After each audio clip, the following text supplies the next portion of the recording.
This is Talk It Out, the Women's Agenda podcast. Tune in for your weekly download on the latest news, trends and ideas affecting your career or your business. Here's your host, Angela Priestley. Hello and welcome to the Women's Agenda podcast. This time we're sharing something we recorded a little earlier. It's a conversation with Catherine Fox and Dr. Kirstin Ferguson on the book they co-wrote together called Womankind. Catherine is a journalist and author who has been writing about women and work for more than 20 years. She's written a number of books, including the Walkley Award-winning Stop Fixing Women. And Kirstin is a leading board director who started her career as an officer in the Air Force. She went on to study law and has since served a number of boards of ASX-listed companies, as well as private companies and government boards. Now, Kirstin was appointed acting chair of the AVC by Prime Minister Scott Morrison after this podcast was recorded. So this is a really interesting chat about their new book, which was inspired by Kirstin's 2017 Celebrating Women campaign that saw her celebrating 2 women every day across the year. We cover why they wrote the book, how they came to write it together, and some of the key themes covered, including the power of women's networks and the myth of the so-called queen bean idea that seems to keep going around, and whether there's cause for optimism when it comes to women's workplace equality. Georgie Dent joins me in the conversation, and a reminder that Women's Agenda publishes every day, sending the latest on how we live and work direct to your inbox just before lunchtime. We're independent, 100% female-owned and run, and we are free, so you can subscribe to our daily news update at womensagenda.com.au. Now, I hope you enjoy this conversation.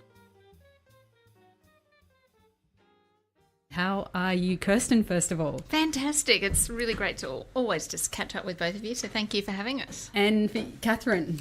Likewise, I am sure. Ditto, ditto. Okay, so there's so many questions to ask about this book, including the collaborative process that went into it, obviously, the fact that you were able to make it happen so quickly, and I think that you both only met, in the past year or so, or it was... Well, we'd sort of known each other for a little while, but we met for coffee and cake, had high tea, and I think we might have had a champagne, and we sort of had a good gossip and a chat, and that's when we came up with the idea about a year ago. Okay. So a little bit of background if you haven't already heard about it, but so Kirstin is a leading company board director, and you started this campaign called Celebrating Women at the beginning of 2017. You published a piece on Women's Agenda around that time, and take us through what your thinking was at that point. Yeah. What were you looking to achieve? Well, it all started with Women's Agenda and having the courage to send you an opinion piece, I think, while I was on holidays, saying that I thought we needed to see more celebration and less denigration of women online. And that had come about after seeing, just anyone who's on social media can't help but see the denigration that women face just for being there or having an opinion. And I had no idea what that was going to look like, but I do remember in that piece to you guys saying, look, we needed to spend more time celebrating women. And the next day I sort of took myself off along the beach and came up with the idea. And it started by my calling my mother and asking her 4 questions and getting her to send me some photos. And I posted what became the very first Celebrating Women profile. Didn't tell anyone it was my mum, but noticed people enjoyed reading about her story and seeing her celebrated. And I'd always believed that every woman is a role model, and I thought maybe this could be a way of sort of making our news feeds a little bit more positive on social media. And never one to do things by halves. It all started the next day. I made a very public commitment to see if I could celebrate 2 women every single day of 2017. Okay, and you did celebrate 2 women every single day. A few more. A few more. 757 women from 37 countries. Okay, all right. So I think I remember hearing that you were going to do this, and I may have had one of those thoughts, and yeah. We'll see. Yeah.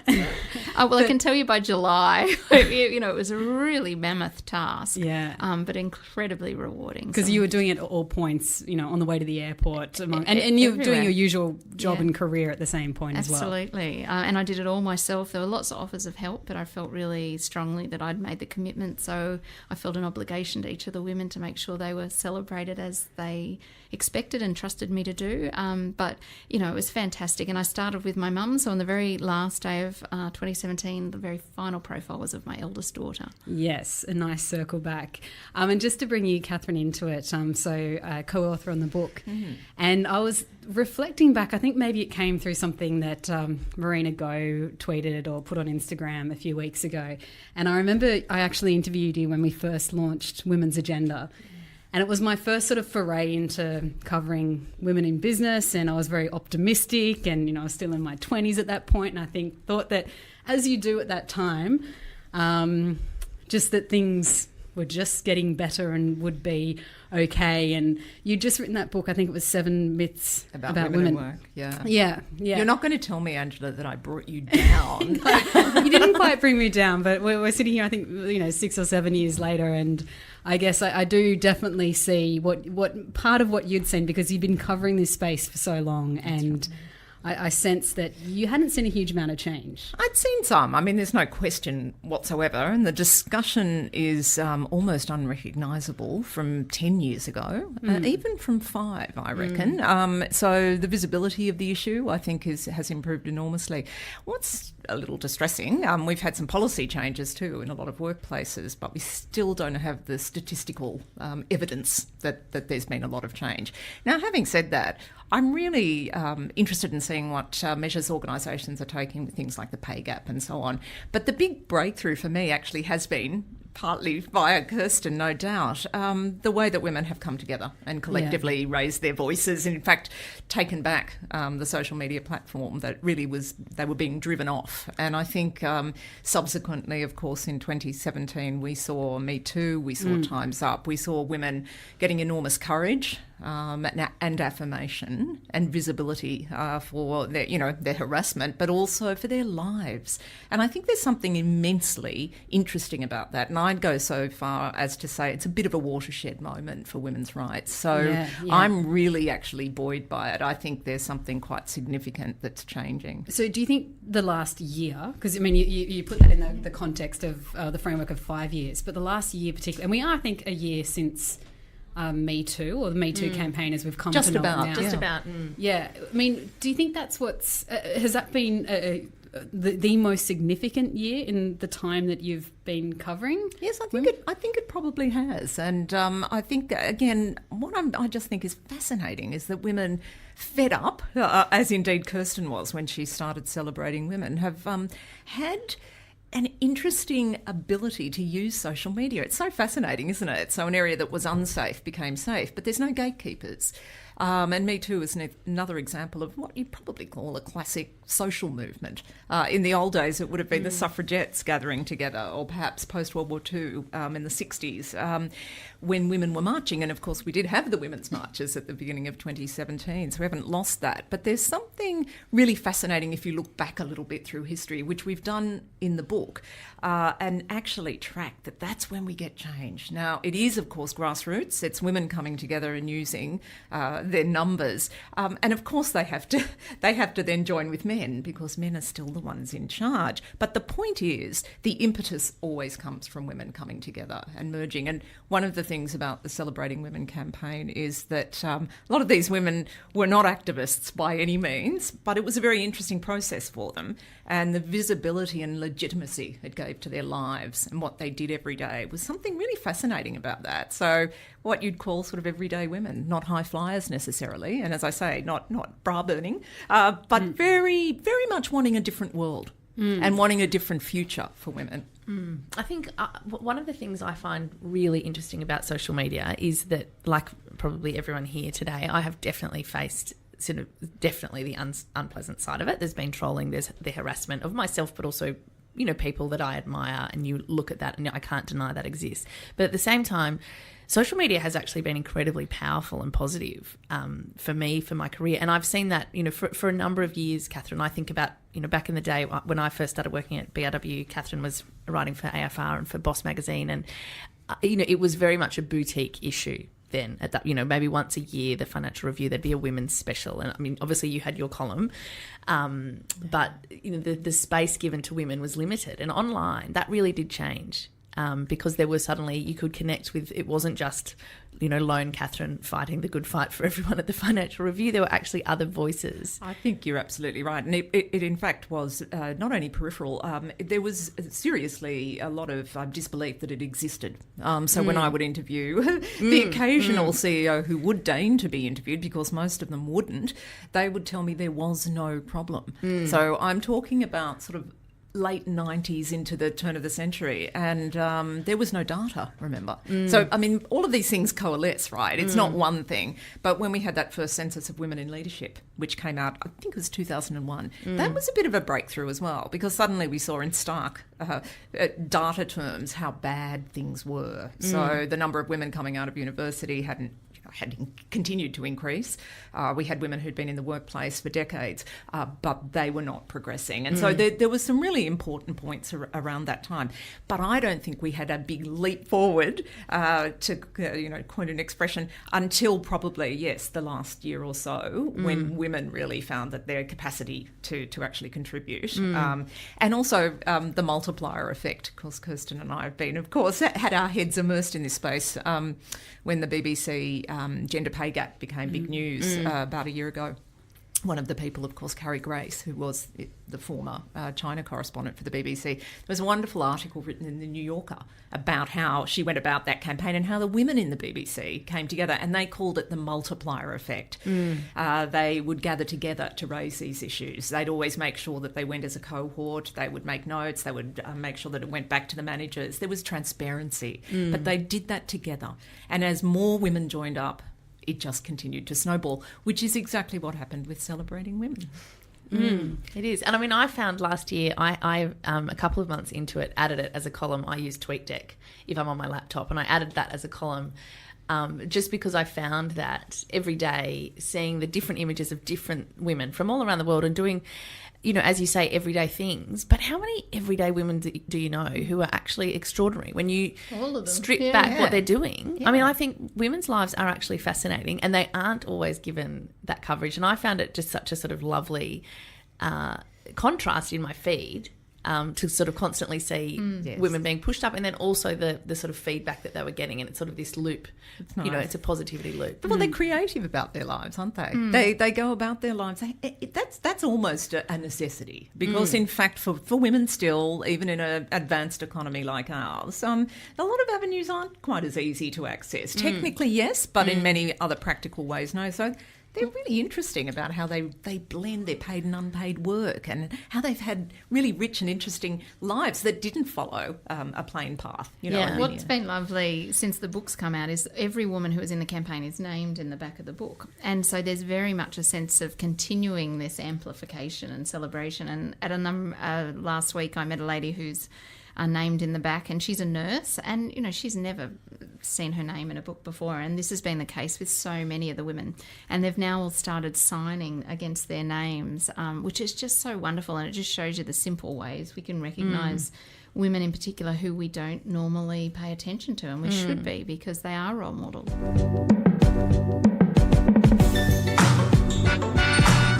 This is a commercial break for Work It Out. We'll be back in a moment. But if you're interested in being a sponsor for Work It Out or Women's Agenda, just drop us a line and let us know.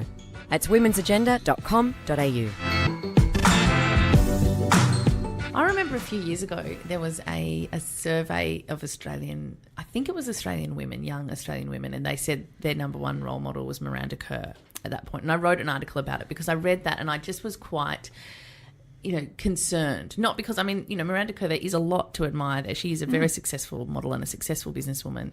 But I think it was in the top 10, I think most of them were models.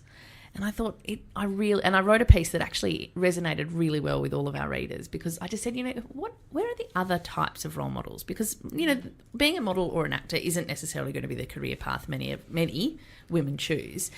And I think that increasing the visibility, we know that there are fewer women in lots of different roles, but I think what Celebrating Women did was sort of uncover the fact that even though there aren't many of them, there are women doing amazing things that we don't know about. And I think sort of boosting that for not just for younger women, but I think also of all women of all ages, to actually recognise, there is a long way to go, but the reality is there are plenty of women out there right now living these lives that are actually quite incredible. And yes, and to follow up on that, in fact, that a lot of the women who were profiled were clearly not high flyers in any formal sense, but the women loved reading about them as well, which is very interesting, because I think that myth busts the idea that we are only interested in the high profile women. Even in the business community, of course, we tend to profile the CEOs and the directors, which of course we should. They are remarkable. And as we know, they face extra penalties and difficulties. But the point is, women are fascinated by other women's lives. And when we delved into the whole mechanism of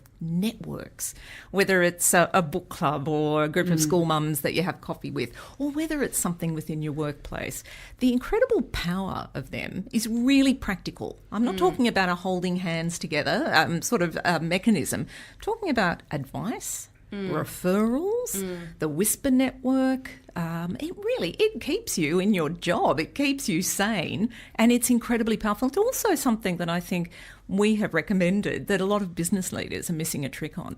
I think they've got a wealth of information in their organisations and they're actually not accessing it.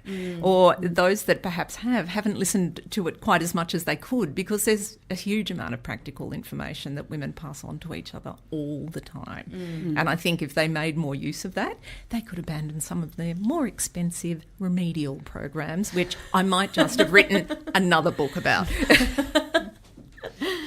Yes. Stop fixing women. That's the yes. one. Yeah. So that's what I do love, the discussion around the power of networks. And I think in the context of social media as well, which has really expanded the network for so many women. And I know Georgie and I have spoken about this previously. It particularly, you notice it now, if you're at home with a baby, if you're breastfeeding in the middle of the night.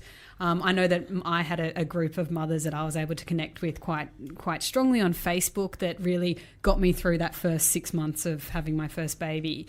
And I think that also resonated in this campaign in a sense that maybe women who have felt a little bit isolated or didn't know where to sort of connect into or to tap into something, it gave them that opportunity to do so, no matter where they were, no matter who they were, and particularly no matter what their job title was, which I think was such a great point from the beginning, was to never ask someone's job title. So you didn't have women looking at all these women being profiled and thinking, oh, I'm not at that level, I don't have anything to share. And that was really quite accidental, as all of this was, because I didn't have a strategy around trying to make it inclusive. My phone call to my mother, I just didn't know how she would describe herself. So she's a retiree, but she was also doing a PhD and she'd had an interesting career. So that's how organic it was, but it ended up being, I think, one of the single most important questions, because it did mean anyone could feel part of it. And if women did submit their profile and they put their title, I would just edit it out. And it was just wonderful. And I loved the really senior women who had to find a way to say what it is they do. Pretend you're telling a 5-year-old, so you can't just sort of hide behind the title. What is it that you're actually doing? And so many chose not to actually talk about their work at all. They said that they're, caring for their wonderful family and trying to make the world a better place or whatever it might be, when I knew that they were, running a really major company. So that was lovely as well. I think in the business community it would actually be very valuable if people didn't have job titles and they had to be able to express in language that a 5-year-old would understand what they would do. Because I still find, and I was a business reporter for a long time, I still find it difficult to understand what some people do, what their actual job is. Yes, and some of the titles are becoming more and more absurd. Well, I know. And when you've got 10 words in your job title, none of which make any sense to me. Anyway, that's just another thought, Kirstin. You could spread the word around. Enjoying the walls Australia coming down in offices, because I think it gives you a lot more visibility of what people actually do all day. Yes. Or don't. Or don't do. Or don't do. Yeah. But Kirstin, I did want to ask, and I don't mean to put you on the spot, but how would you describe yourself then if you weren't to use a job title? And do you know, I avoided doing my own profile. I never did my own, and I never answered those 4 questions. I think so. I haven't really given much thought to it. I think I try and help everyone else in what they're doing. So whether that's my children or whether it's people I'm mentoring or other women or the organisations that I'm involved with, it is a lot of trying to help others be the best that they can be. It sounds really trite, but that's probably how I think about it. And well, I mean, that's leadership, isn't it? Really, helping other people. So. Well, yeah. That should be what a good leader does. Yeah, exactly. I mean, definitely trying to influence others to make good, ethical, sound decisions that are aligned with your values. Now, that's all longer than a tweet. So if someone had sent me that answer, I would have edited them out a little bit.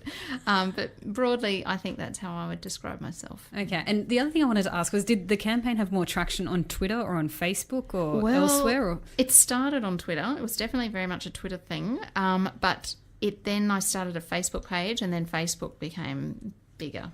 It's hard to tell, to be honest, because on Facebook you can see how many followers you have, and on Twitter I had more followers, but it's, whether or not it's being retweeted as many times, who knows. It went big on both, for different reasons, and the people who are on Facebook tended not to be the journalists and business people and networkers, but people who might be at home with their kids or retirees or whatever. So it had a whole different life.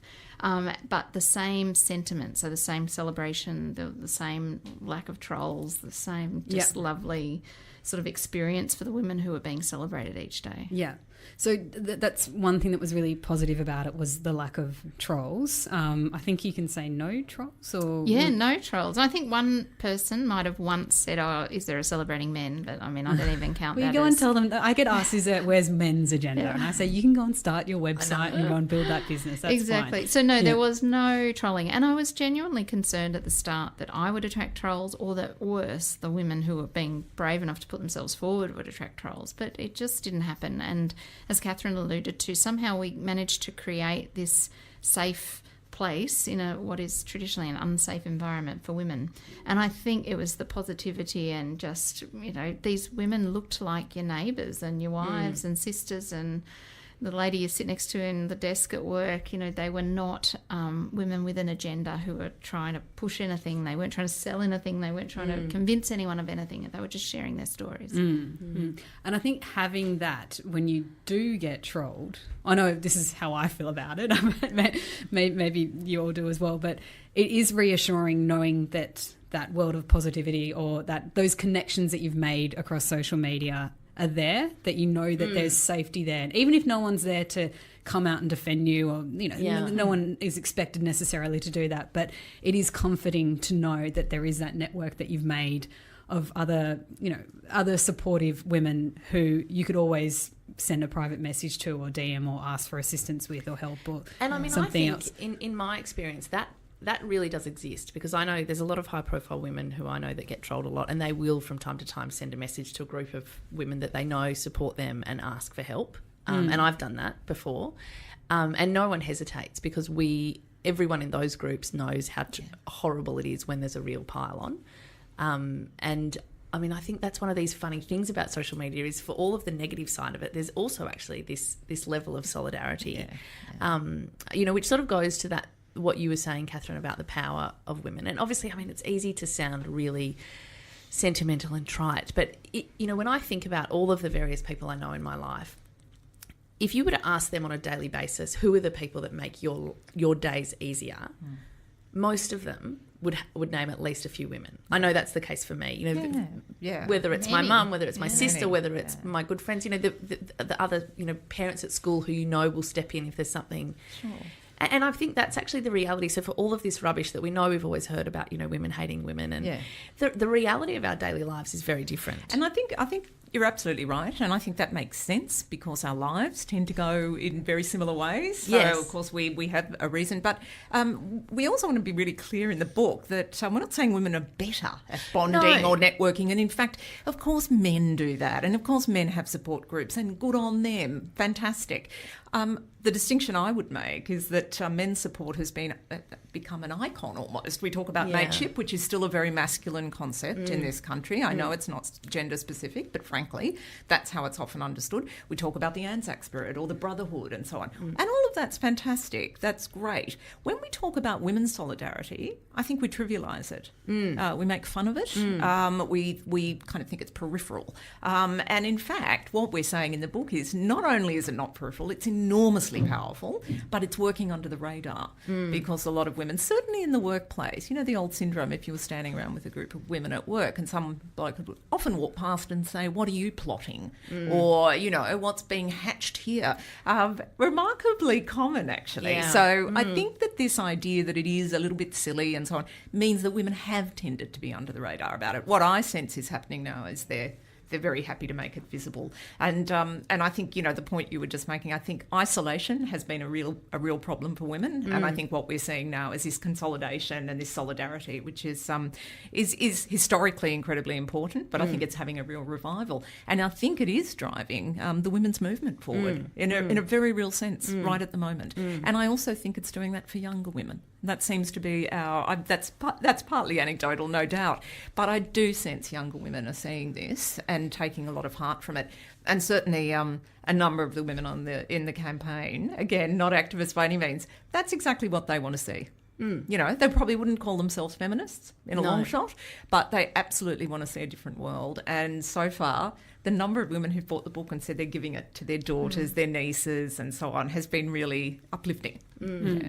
Do you think we're at a point where we can end the queen bee myth? Well, if we have anything to say about it, yes. I should reframe that. Do you think we're at a point where the queen bee myth will go away and die? I think we're seeing some signs that that's the case. Gosh, it's tenacious. It's amazing. And given there is no solid evidence, it was a bunch of psychologists who came up with it actually in the 70s, and a couple of them are now appalled by the way it's used as a stick to beat women with.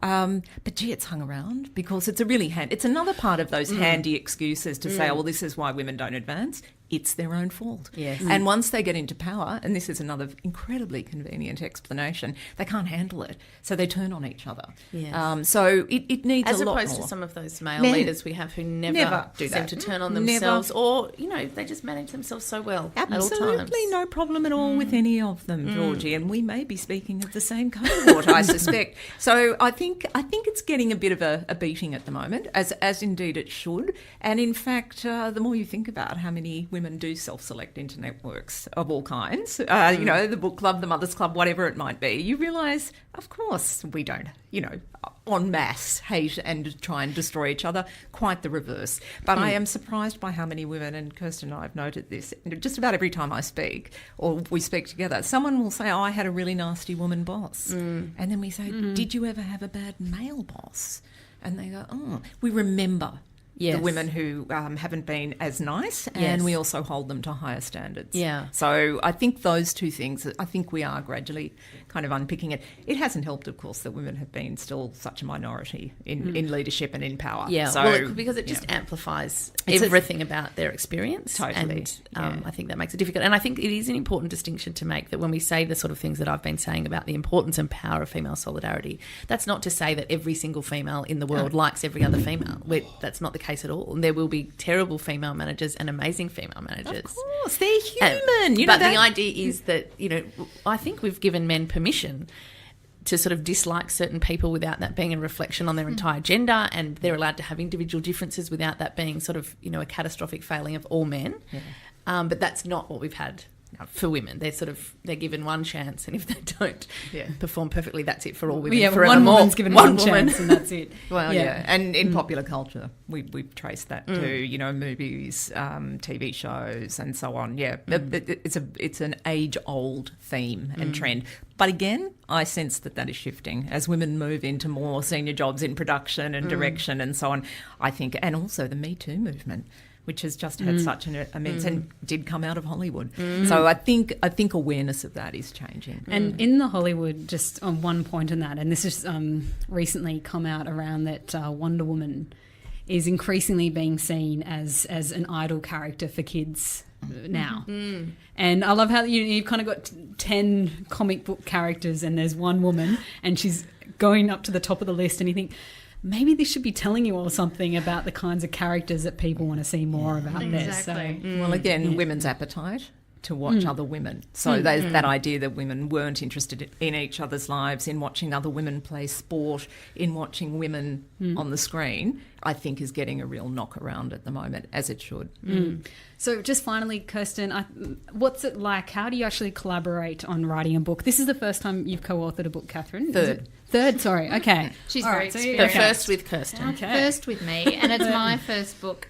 Look, when I was approached at the end of last year about writing about celebrating women and the experience, I knew that I really wanted to work with someone who had experience and who was just a living treasure on these kinds of issues. So Catherine was the first and only call, and I was thrilled when she agreed. And then we have worked seamlessly, and it's a bit of a lottery, really, because we knew each other, but only over coffee and cake. And how you're going to work together so intensely over a short period of time is really something you sort of suck it and see. But we were so lucky because we had, ways we split the work and split the chapters, and there were some chapters that were more obvious that I would write and Catherine would write the others. Then we'd exchange them and put our own sort of thoughts in. In the end, it was Catherine's tone, because Catherine's writing is just so beautiful. So we needed a consistent tone throughout, and that's Catherine's, and I'm so fortunate. But I think it was a true collaboration. Well, I actually think, because the two books I'd co-authored before were with professional writers, Helen Trinker, who's a marvellous I'm now a professional writer. You are now a professional writer, and Jane Cara. So, course, that was all terrific. We all, both of those projects were fantastic.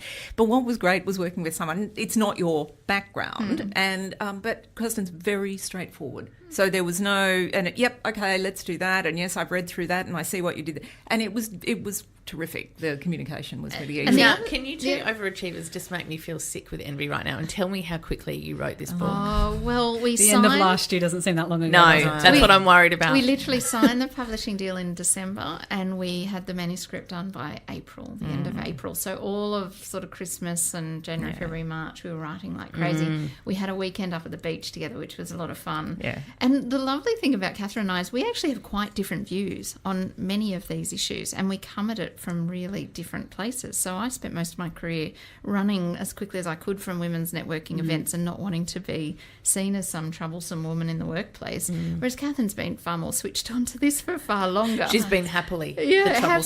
But it's, woman. we've sort of come to really respect each other's perspectives, because I think we represent a lot of women out there, those who are less comfortable and just trying to keep their head down and get on, and women like Catherine who are there, fighting the good fight from day one. So that comes through in the book as well, where we really try and explain that no woman is wrong. There's no wrong or right way to deal with things that we're all challenged with in the workplace or at home. And womankind's just all about supporting each other, whatever your perspective might be.